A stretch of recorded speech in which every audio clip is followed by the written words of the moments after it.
Oi, gente, tudo bem? Meu nome é Daniela. E o meu nome é Kelly. Hoje estamos aqui para apresentar o nosso TCC em forma de vídeo. Por isso, vem com a gente.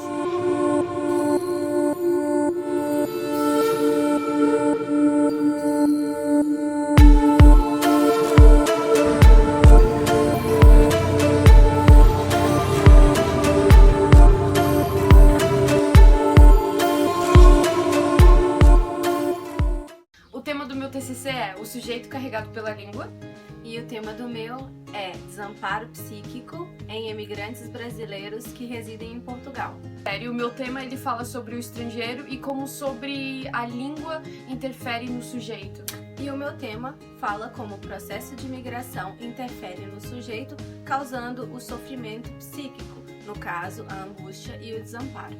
Pela similaridade do nosso tema, resolvemos fazer o vídeo juntas. E vamos fazer uma junção e ver no que vai dar.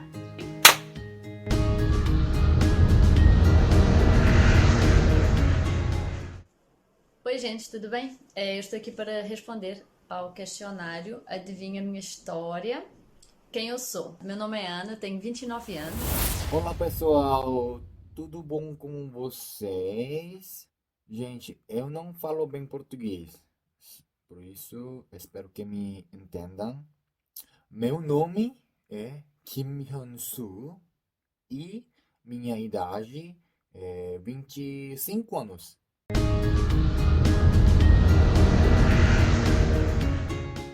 Choque cultural, sim.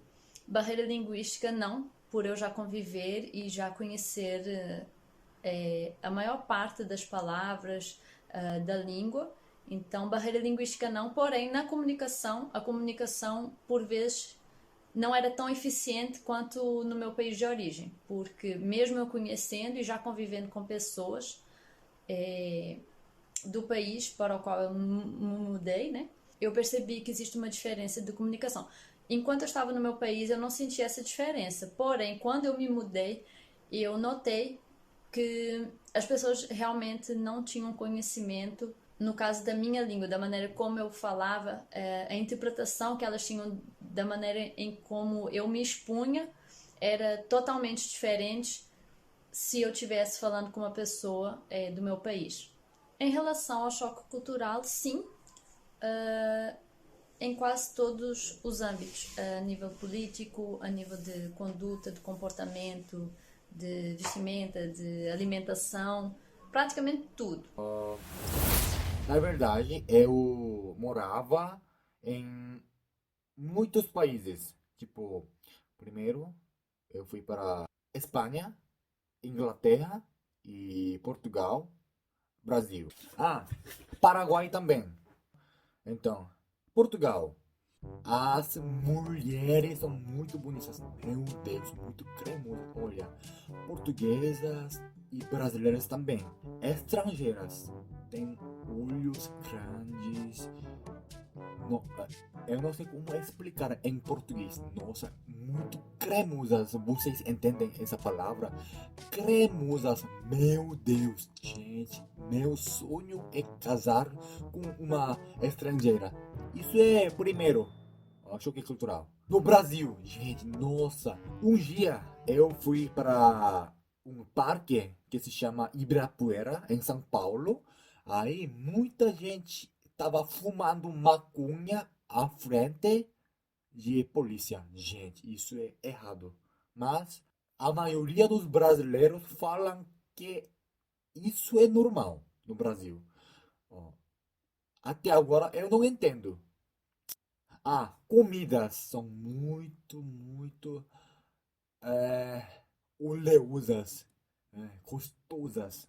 Na verdade, eu não falo bem português, nem inglês, nem espanhol. Aí eu faço muitos erros quando eu falo em português, especialmente muito diferente para mim. Por exemplo, na verdade, eu sou YouTuber que fala sobre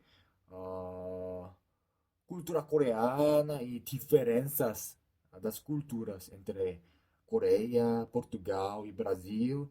Aí, uma inscrita, ó, uma inscrita me perguntou, coreano, o que os coreanos acham das negras? Você pode gravar sobre isso? Aí eu respondi.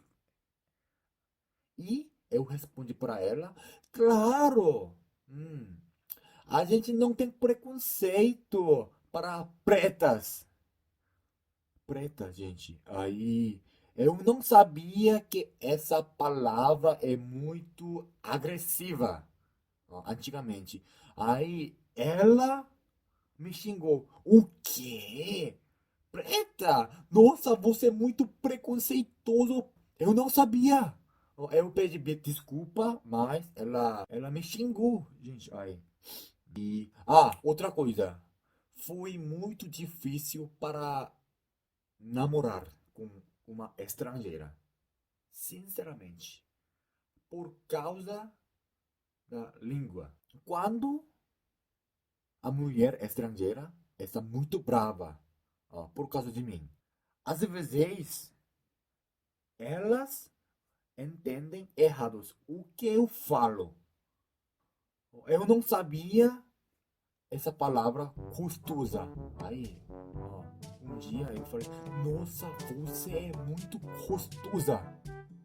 Muito gostosa. Aí ela, o quê? Você é muito safado. Por quê? Você é muito gostosa. Bonita.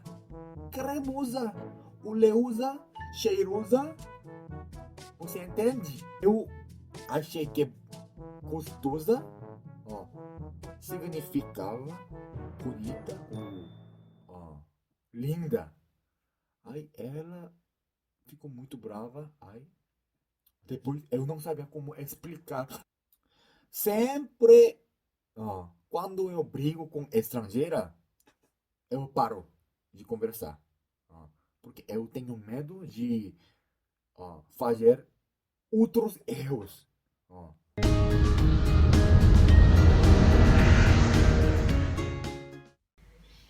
Então, vamos começar com o conceito da palavra estrangeiro. Para Gebrim, os estrangeiros começaram lá na Grécia.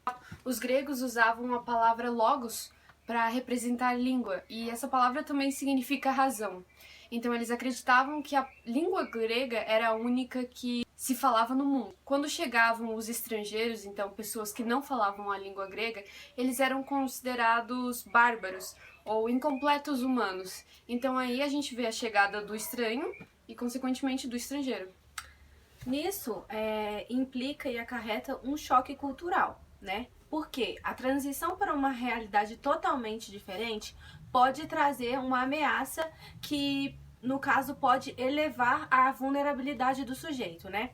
No caso, Freud, ele afirma que existem duas identidades, no caso, a individual e a grupal, né? A grupal, no caso, quando você está inserido em um novo grupo, experimenta transformações na sua identidade, né?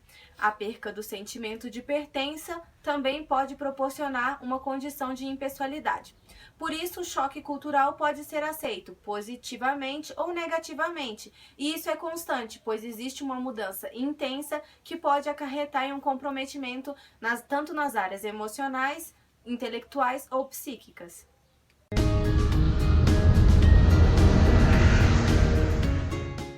Talvez brasileira, zoai, oxi, africana, che, vamos ver, francês, oui, au revoir, inglês, thank you, welcome, não sei, não me levem para análise, por favor. Em português, cremosos, cremosas. Mulher cremosa, nossa, que maravilhosa, bonita, linda.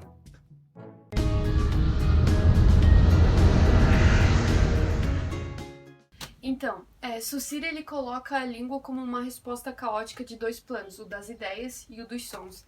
As palavras, elas podem representar uma mesma coisa, mas elas podem ser diferentes em relação ao seu valor. Ou seja, Saussure coloca em um exemplo a palavra carneiro.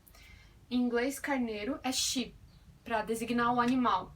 Mas quando você vai falar de carneiro, a carne de carneiro, você tem que falar mutton. Então, elas são iguais, designam o carneiro, mas em relação ao seu valor, elas são diferentes.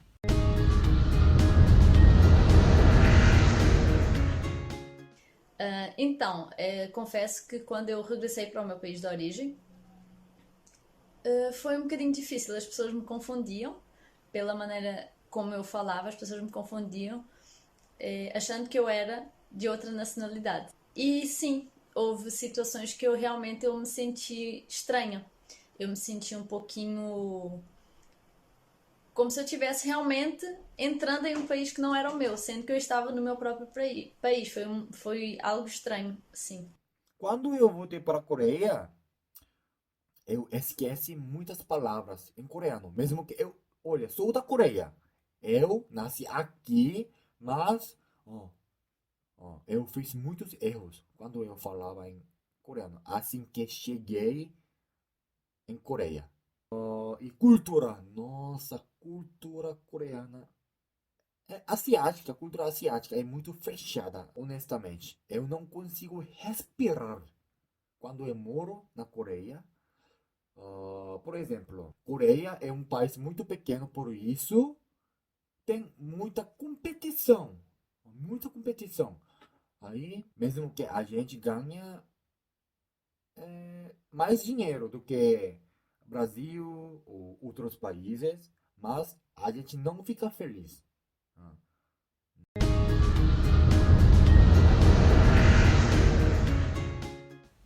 Greenberg afirma que a partir da migração é possível caracterizar o local em que a pessoa se encontra.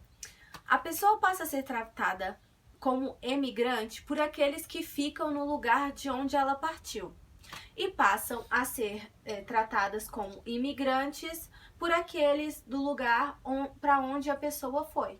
Quando se fala em estrangeiro, parece, consequentemente, que o estrangeiro tem um local ao qual ele pertence, mas isso muitas vezes se coloca à prova.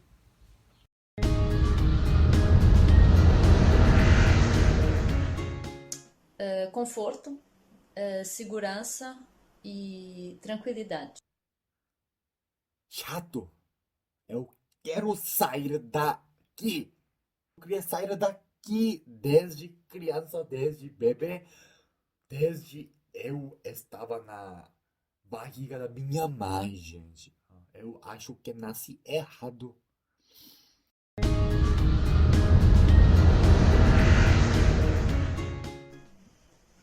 Um sonho de infância? Ser mãe. Casar com uma estrangeira muito bonita, cremosa, cheirosa, maravilhosa, responsável. É tipo assim, ter uma família boa. É meu sonho.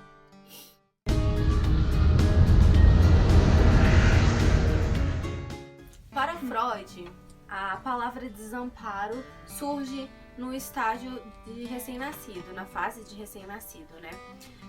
No caso, quando o recém-nascido precisa da ajuda da mãe para se manter vivo, né? Até para amamentar, enfim. Uma dependência. E uma dependência. E essa questão do desamparo surge justamente quando é rompido esse momento, quando existe aquela separação entre a mãe e a criança, quando a criança deixa de depender, de se amamentar, no caso, pela mãe, né? Então, esse vínculo, o desamparo acontece quando esse vínculo justamente é rompido. Você poderia me perguntar por que a psicanálise usa da língua na análise? Por quê? Por quê? Bom, a língua, ela requer várias regras. Para você entender o que uma pessoa fala, você precisa estar de acordo com várias regras, implica em uma questão temporal, em uma sequência exata de palavras. Ou seja, a língua consegue fazer essa divergência entre os significantes e os significados. Então você encontra o sujeito e ele se emerge nesses tropeços da língua.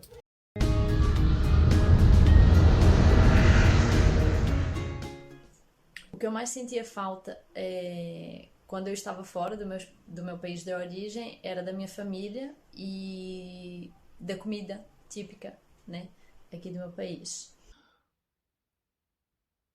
Nada. Nada. Eu odeio aqui. Eu não gosto da Coreia. Não. Nunca. Não gosto. Não gosto.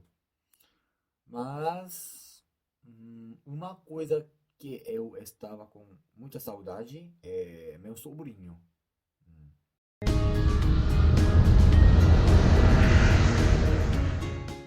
E ao contrário, o que eu mais sinto falta relacionado ao país estrangeiro, sem dúvida, o clima, que para mim foi a melhor coisa que tinha no país estrangeiro, mas estando agora no meu país de origem, a outra coisa que eu sinto falta são algumas comidas, mas assim, a maioria eu consigo fazê-las aqui também no meu país de origem, mas eu sinto falta de quem as faça, né?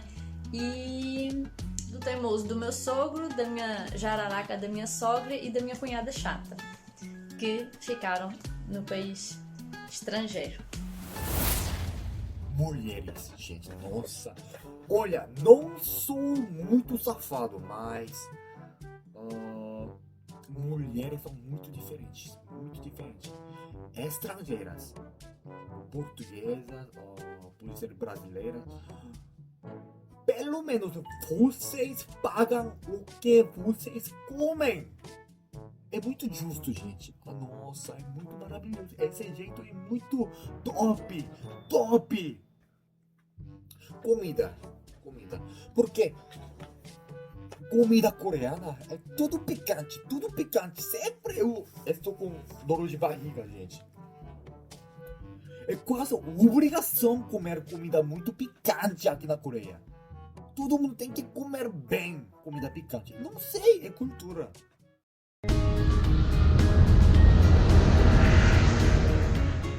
A ausência de um objeto também é a causadora da angústia. O sujeito é um ser angustiado, né? Ele está constantemente se movendo por causa da angústia que ele sente. No caso, a angústia também pode levar ao desamparo, porque um é inerente ao outro. Então o estrangeiro é um sujeito que está para além das suas fronteiras, um ser transitório. Mas não transitório no sentido de que ele se move literalmente, mas no sentido de que ele se joga no próprio desconhecido. Por isso, o amparo psicológico do sujeito no contexto intercultural é bastante importante, né? E é um meio determinante sobre a qualidade de suas experiências e a redução também dos danos causados pelas mudanças sociais vividas por ele, né? E até mesmo pela questão da adaptação e da permanência no país. Então o sujeito para Lacan é esse ser que percorre o campo do simbólico e o campo do outro, né? E ele se desloca, mas nem por isso deixa de ser um sujeito ou um estrangeiro.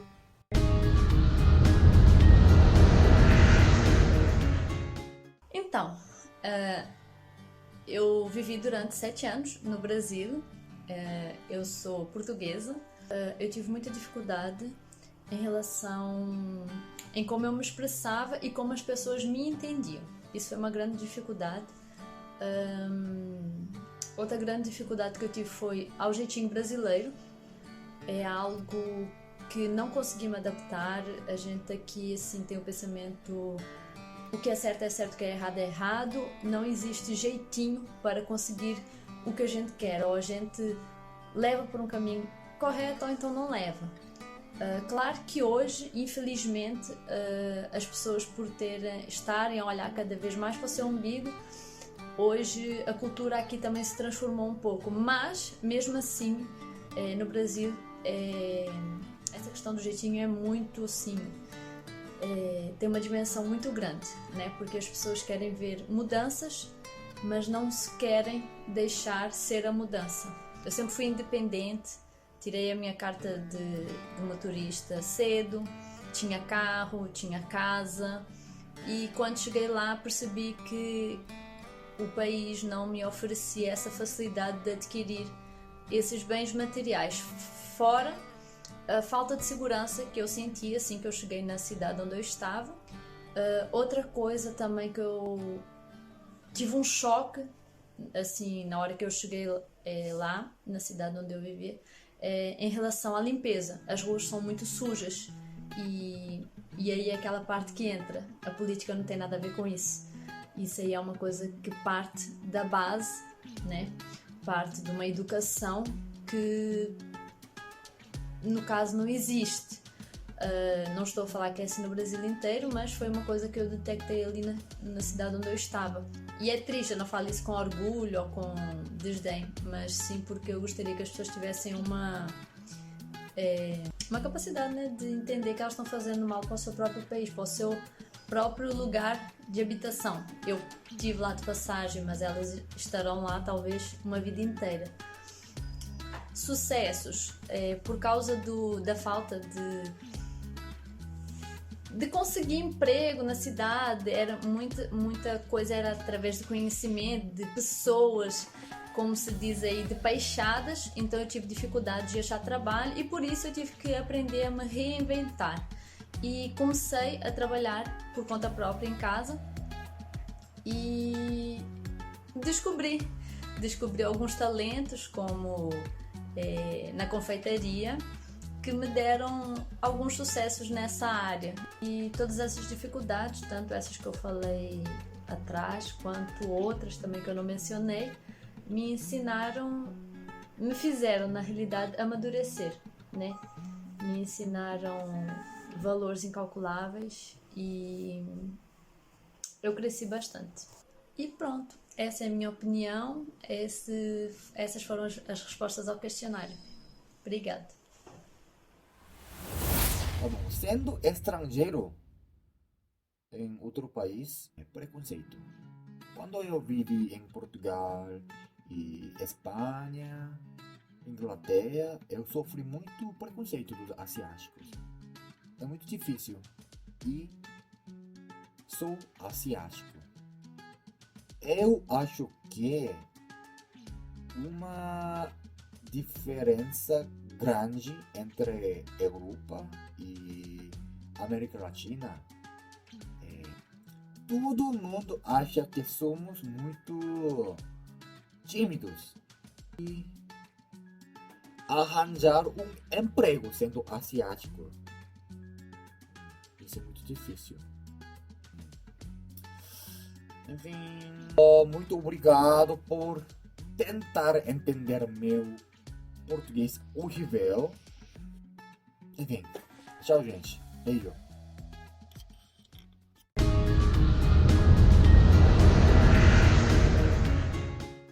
Então é isso, pessoal. Eu espero que vocês tenham gostado do vídeo e tenham aprendido um pouco sobre o nosso tema. Se vocês tiverem alguma dúvida, podem estar deixando nos comentários. E deixem o like.